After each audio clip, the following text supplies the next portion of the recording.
täiskasvanud õppijate saadikud. Täiskasvanud õppija hirmud kooli tagasipöördumisel on sageli suured.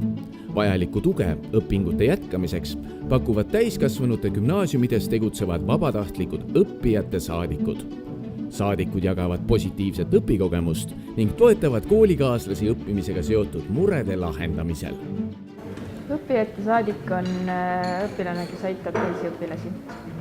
Õppijate saadik on inimene, kes motiveerib teisi õpilasi õppima. Õppijasaadiku tegevus annab koolile hästi palju.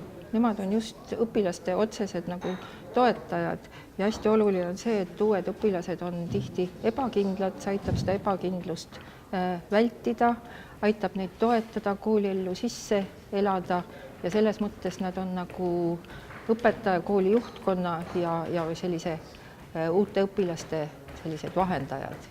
Õppijasaadikuna toetan ma kaasõppijaid esmalt neile naeratades, alati neid teretades, küsides, kuidas neil läheb, kiites neid alati.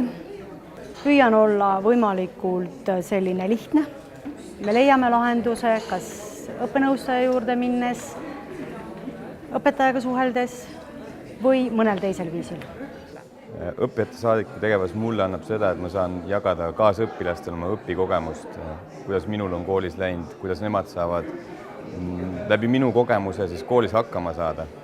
Me peabki julgustama nagu noori tulema sinna kooli, et seal on hea keskkond, et nad ei tohiks karta midagi, nad tuleksid kooli ja oleksid koolis, et see haridus on tänapäeval hästi tähtsam, et noored peavad kindlasti õppima. Koostöö on elukestva õppe võti.